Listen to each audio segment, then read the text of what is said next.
गुरुर्ब्रह्मा गुरुर्विष्णुर्गुरुर्देवो महेश्वरः गुरुः साक्षात् परब्रह्मा तस्मै ശ്രീഗുരവേ നമഃ.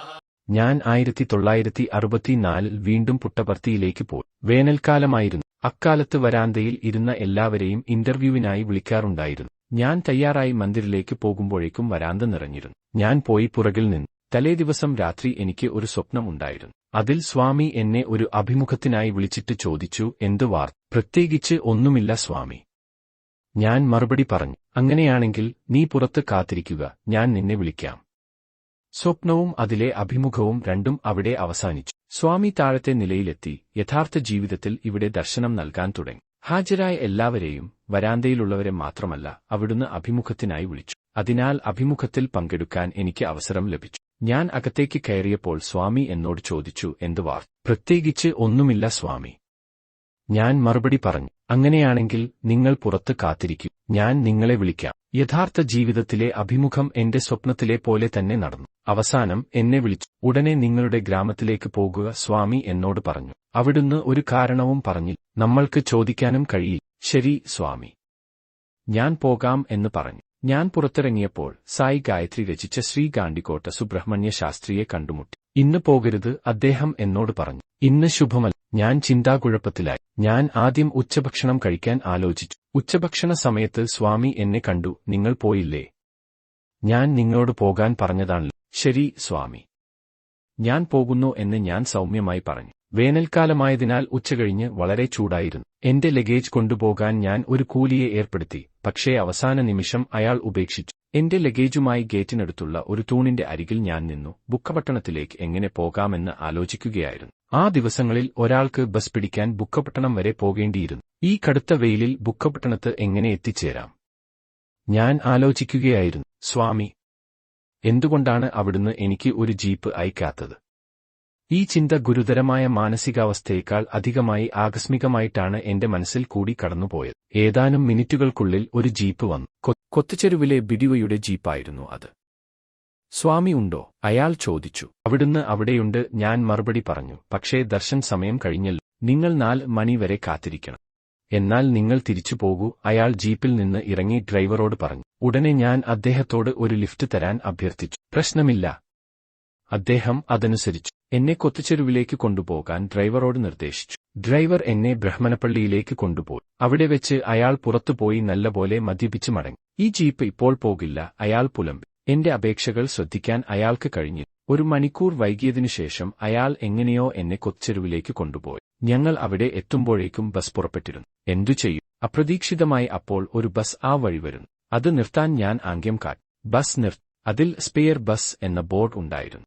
ഡ്രൈവറും കണ്ടക്ടറും മാത്രമേ ഉണ്ടായിരുന്നുള്ളൂ.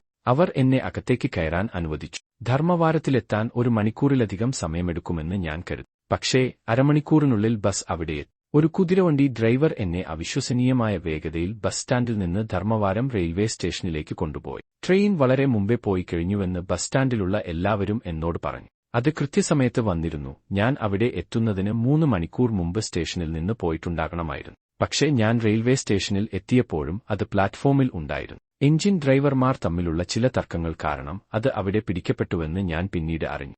ഞാൻ ട്രെയിനിൽ കയറിയ ഉടൻ തന്നെ അത് നീങ്ങാൻ തുടങ്ങി. അതിനിടയിൽ പ്രശ്നം പരിഹരിച്ചിരുന്നു. ഞാൻ പോകേണ്ട കാക്കിനാട് തുറമുഖത്തേക്കുള്ള ട്രെയിൻ ഇതിനകം പോയി കഴിഞ്ഞുവെന്ന് അറിയാൻ മാത്രമാണ് ഞാൻ ട്രെയിനിൽ വിജയവാഡയിലെത്തിയത്. ദൈവമേ, എന്തുകൊണ്ടാണ് അവിടുന്ന് ആ ട്രെയിൻ തിരികെ കൊണ്ടുവരാത്തത്?